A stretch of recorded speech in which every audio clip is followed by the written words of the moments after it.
बिल्कुल लगता है मुझे बुर्का ओढ़ने से डर लगने लगा है अब।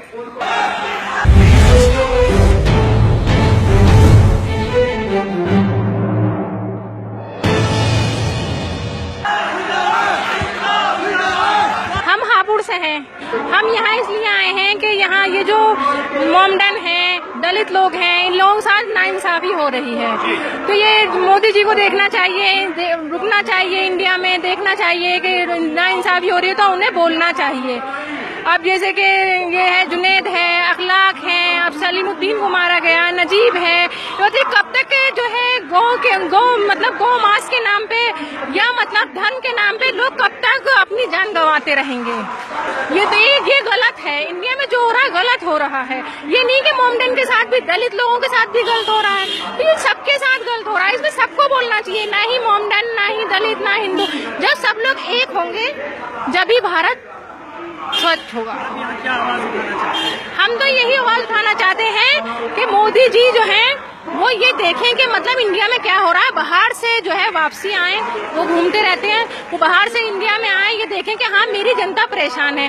देखो वो प्रधानमंत्री हैं, वो चाहे मिनट में तख्ता पलट कर सकते हैं, जो भी चाहे वो कर सकते हैं, इनको कुछ कर नहीं रहे हैं। योगी जी हैं, मोदी जी हैं।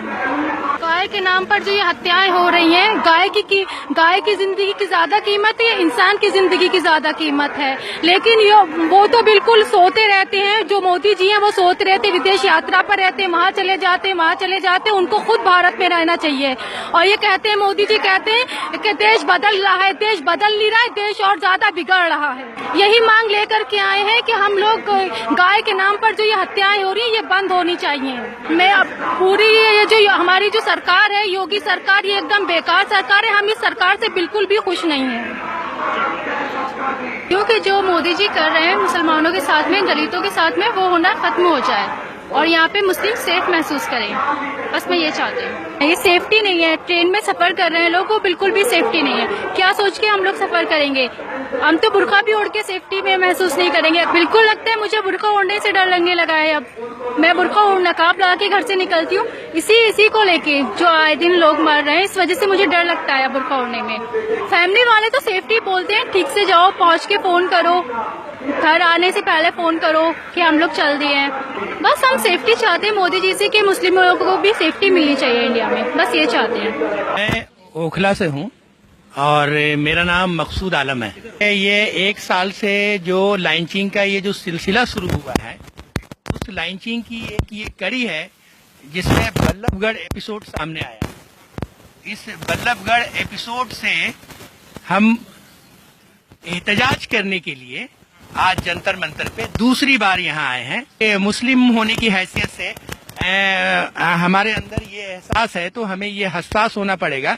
और इंसान अगर हसास होता है तभी उसको इस बात का दर्द महसूस होता है कि वो इंसानियत के तकाजे को समझ रहा है। इंसानियत के तकाजे को समझते हुए, क्योंकि खून इंसानियत का हुआ है, खून किसी मजहब का नहीं हुआ है, इसीलिए हम इंसानियत के खून के लिए प्रोटेस्ट करने यहाँ आए हुए हैं। मुसलमान इस टाइम घर से निकलते हुए भी डरता है, और मुसलमान ज्यादातर अपनी पहचान छुपाने में भी लगा हुआ है। मुसलमान अगर टोपी लगाता है तो उसे डर लगता है। देखिए, हम जंतर मंतर पे इसलिए पहुंचे हैं कि इस वक्त मुल्क ऐसे दोराहे पे खड़ा है जहां पे ये तय होना है कि ये देश गांधी की विचारधारा पे चलेगा या गोडसे की विचारधारा पे चलेगा। इसलिए हम जंतर मंतर पे आए हैं। जो इस वक्त सूरत हाल है पूरे मुल्क की, उसमें जो फासिस्ट ताकतें हैं वो ये चाहती हैं कि इस देश को टुकड़े टुकड़े कर दिए जाएं। इसके अगेंस्ट में हम आए हैं उनके। और ये लड़ाई हिंदू और मुसलमान के बीच बिल्कुल नहीं है, ये क्लियर रहना चाहिए। ये लड़ाई सिर्फ उन फासिस्ट ताकतों से है जिसमें हिंदू भी हैं और दूसरे कट्टरपंथी लोग भी हैं। तो ये समझिए कि ये इस वक्त मुल्क की सूरत हाल ये है जिसमें इस मुल्क में ये तय होना है कि इस मुल्क को बचाना है या इस मुल्क को हिंदू राष्ट्र के नाम पर तबाह कर देना है। ये जो नौजवान जो आपको मॉब लिंचिंग में नजर आते हैं, दरअसल आरएसएस ने उनको वक्ती तौर पे जज्बाती बना दिया है। और ये उसका मिसयूज करते हैं। ये छोटे छोटे बच्चे हैं, 20 साल 22 साल 18 साल के, जिनका मिसयूज हो रहा है। और आप देख लीजिएगा, जिन लोगों ने भी ये किया उन पे मुकदमे हुए हैं, अब उसकी मदद करने कोई नहीं आएगा। तो ये जज्बाती है, वक्ती जज्बात हैं ये, और ये धीरे धीरे खत्म हो जाएगा। देखिए, कोई भी इंसाफ पसंद अवाम, मुल्क का कोई भी सेकुलर जो चाहता है कि ये देश जो हजारों सालों से गंगा जमनी तहजीब से में रहा है, जिसमें हिंदू मुस्लिम सिख ईसाई और दूसरे धर्मों के लोग बहुत ही अमन चैन से रहे हैं, लेकिन वक्तन फवक्तन ये छोटी छोटी घटनाएं कर दी जाती हैं। लेकिन इससे भी हम पार हो जाएंगे। हमें पूरा विश्वास है देशवासियों पर कि हम इससे भी उबर जाएंगे। ये वक्ती चीज है, हम सब मिलजुल के रहेंगे तो इंशाल्लाह इससे भी हम उबर जाएंगे। जी, आप कहाँ से आए? मैं उखला से आया हूँ। बेसिकली मैं ये कहना चाहता हूँ ये हुकूमत से कि जो अभी हिंदुस्तान को 2 पार्टों में बांट दिया गया है, मुस्लिम हिंदू दलित, सबसे पहले ये बात करते हैं कि हम डेवलप करेंगे, आपको जो है डिजिटल इंडिया बनाएंगे। ये क्या बनाएंगे? ये तो देश घूमने में लगे हुए हैं, देश का पैसा बर्बाद कर रहे हैं। ये अपनी विफलताओं को छुपाना चाहते हैं, ये अपनी जो है कमियों को छुपाना चाहते हैं। ये एक मोबिलाइज कर दिया, खत्म हो गई, फिर दूसरा कुछ और होगा, ये भूल जाएंगे लोग। ये लोगों की मानसिकता पे ये अपनी राज कर रहे हैं। आप ये देख लीजिए, मैं अरुण जेटली के घर पे मैं गया हूँ, मैं एम्प्लॉय हूँ किसी भी कहीं भी, उसके कुत्ते जितने खर्च होते हैं महीने के, 5000 हिंदुस्तानी अच्छे खाना खाएंगे। क्या ये फैसला कर रहे हैं? रात में जीएसटी लागू कर रहे हैं, रात में आप जो नोटबंदी लागू कर रहे हैं। ये मोदी जी की जो मंशा है कि 2 पार्टों में बांटो और हम राज करें।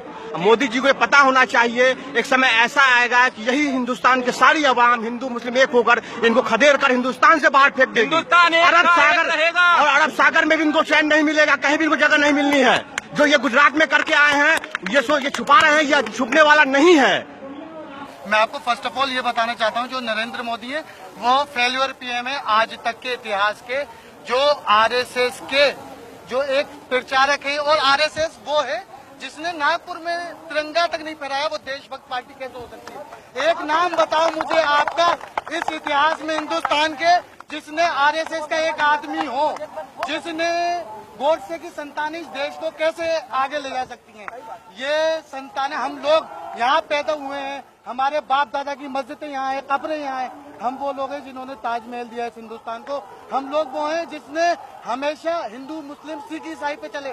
हम नहीं मानते। आप मस्जिद में आइए मेरे साथ, अगर एक दलित भाई भी आना चाहता है तो हमारे लिए उसके दरवाजे 24 घंटे खुले हुए हैं। और इनकी पॉलिसी ये, मेरे भाई, इनका इतने खतरनाक पॉलिसी है कि हम लोग यहाँ आए हुए क्यों हैं? हम अपने फ्यूचर के लिए आए हुए हैं, अपने बच्चों के फ्यूचर के लिए आए हुए हैं। गाय गोबर में कब तक फंसे रहोगे मेरे भाई?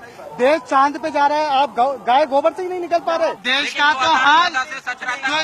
तो हाल इन्होंने वो कर रखा है। ये 2 पाकिस्तान बनवाना चाहते हैं, इनसे एक पाकिस्तान नहीं रुकता।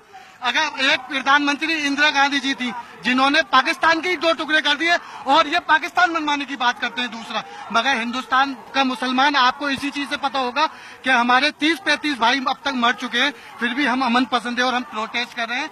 आप ये आरएसएस वाले जो लोग हैं, ये तो संविधान में ही बिलीव नहीं करते। उम्मीद करते हैं आपको संविधान से न्याय मिलेगा। बिल्कुल, हमें बिलीव है, हमें विश्वास है। कब तक उम्मीद करते हैं? ये अल्लाह पे पूरा यकीन है, संविधान पे पूरा यकीन है। इरशाद अहमद शफी गौतमपुरी से आया हूँ मैं, इमदादी फाउंडेशन का सदर हूँ मैं।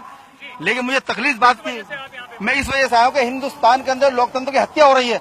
मैं इस वजह से यहाँ पर आया हूँ, और इंशाल्लाह आने वाले वक्त के अंदर और भी बहुत प्रोटेक्ट होंगे, और हिंदुस्तान देखेगा इस बात के लिए। और ये जमहूरियत का मसला है, इसके अंदर कोई एक कौम का मसला नहीं है। हिंदू मुस्लिम सिख ईसाई सारे भाई मिलजुल के हिंदुस्तान के अंदर रहते हैं। फुल 100% जरूरत है। अगर लेकिन वो सोच नहीं रहे, उनको सोचना पड़ेगा।